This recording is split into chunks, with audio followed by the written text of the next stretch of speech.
नमस्कार, मैं हूं निकिता और मेरे चैनल में आपका एक बार स्वागत है।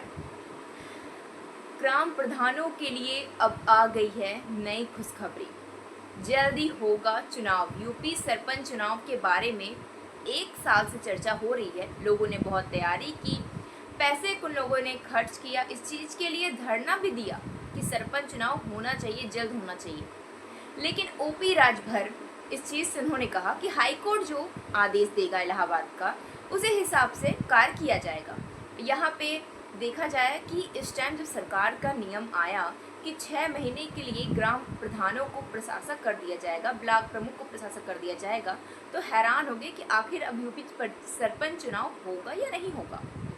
लेकिन इसी में ही आपको मैं बता दूं कि ये सरपंच चुनाव नवंबर से दिसंबर तक हो सकता है, क्योंकि सरकार का कहना है कि जो गांव के विकास है वो इनके हाथ है। इन 6 महीनों में विकास कैसे होता है ये उन पर निर्भर करता है, वो क्या करते हैं क्या नहीं करते हैं, उसी हिसाब से देख करके ये यूपी सरपंच चुनाव कराया जाएगा। आपको बता दूं इसी साल हो सकता है, नहीं तो जनवरी के टाइम में। आप तो जानते हैं कि छोटा कुंभ मेला होता है, जिस वजह से 1000 लोग आते हैं यहाँ पे गंगा स्नान करने के लिए। एक तरह से ये जनवरी से लेकर के मार्च तक ख़त्म होता है। तो अगर इस साल नहीं कराया जाएगा तो मार्च के बाद ही ये हो पाएगा। लेकिन इस चीज़ से कोई लोग बिल्कुल खुश नहीं है, क्योंकि बहुत लोगों ने इसके लिए बहुत मेहनत की है, पैसे खर्च किए हैं ये उम्मीद करके कि इस बार के सरपंच हम ही बनेंगे।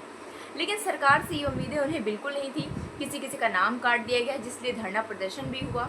और बहुत सारी चीज़ें ऐसी हैं जो लोगों को शिकायत करने में मजबूर करती हैं। यहाँ पे योगी सरकार का जल्दी अंदर की बात है ये कि वो जल्दी सरपंच चुनाव कराएंगे। और साथ ही जो देरी हो रही थी हर चीज़ में, उस चीज़ को जल्दी कर दिया गया है कि अब इस चीज़ के लिए जल्दी होगा और ये देरी जल्दी ख़त्म हो जाएगी। बहुत लोगों को बेसब्री से इंतज़ार है इस चीज़ का कि कब सरपंच चुनाव होगा, कब वो चुनाव के लिए खड़े होंगे, कब वो उन्हें सरपंच बनाया जाएगा। और उन्होंने पैसे भी बहुत लोग खर्च कर रहे हैं इस चीज़ को लेकर के। बहुत लोग परेशान हैं कि आखिर सरपंच चुनाव क्यों हो, कब होगा और किस टाइम होगा, सरकार निर्णय क्यों नहीं ले रही है। और जब इस चीज़ को लेकर के ये बात हुआ कि कोर्ट में भी इस चीज़ को किया था, लेकिन इस चीज़ को खारिज कर दिया गया और अब ये नवंबर दिसंबर तक में हो सकता है चुनाव। तो जो लोग इंतज़ार कर रहे हैं उन्हें जल्दी फल मिलने वाला है। इसमें अभी क्या रहा है आप मुझे कमेंट करके जरूर बताइएगा। और चैनल को लाइक और सब्सक्राइब करना मत भूलिएगा।